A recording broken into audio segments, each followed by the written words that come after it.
Yo, Elliot!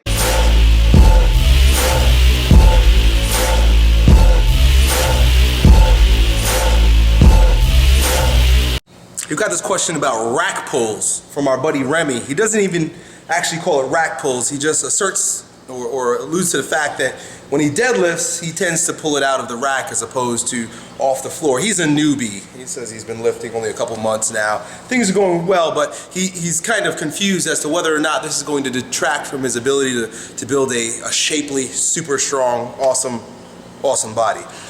Here's the thing.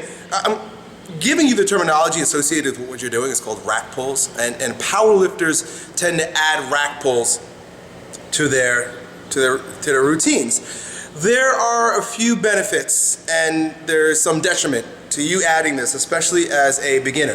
The very first thing is that they could be very advantageous to your ability to maintain thoracic extension, which is usually the most difficult part of the deadlift for most newbies. And what I mean by that is the ability to keep good posture. You know, thoracic extension is usually the place where most people fuck it up, but the ability to maintain good posture throughout your deadlift. If you lack flexibility in your ankles or in your hips, you know, if you got really tight upper hamstrings that kind of get your butt tucked under, and you use rack pulls, you might be able to elude that tightness of your upper hamstrings or the tightness in your ankles by deadlifting out of the rack, right? You're not going through the full range of motion, so you're not being exposed to that particular part of the range of motion that your flexibility doesn't allow.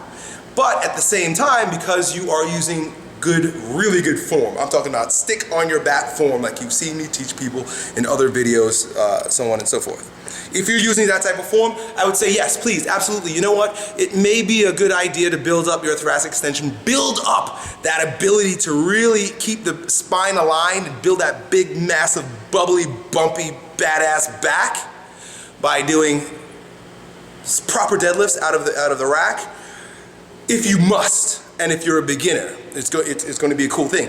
Now, here's the thing. If you have the ability to deadlift off the floor, you're going to engage more of your glutes, more of your quads, your hamstrings. You're going to use much more legs, and because you're moving through the full range of motion, you're really building up a more functional pattern, which will translate into whatever else it is that you're doing. If you're trying to just build muscle, you're engaging more muscle, so it's good. If you're a basketball player, football player, sprinter, whatever the case may be, you're moving through a fuller range of motion that's going to translate better to your particular sport.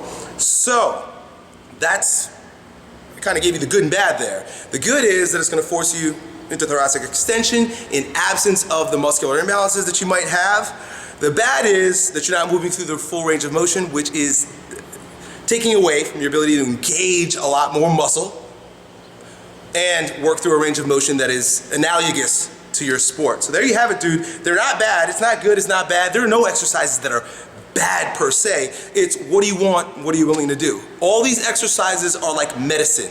And depending on what you want to achieve or what your lack is, you plug in the right exercise to give you the response that you need. Peace. Yo, Elliot.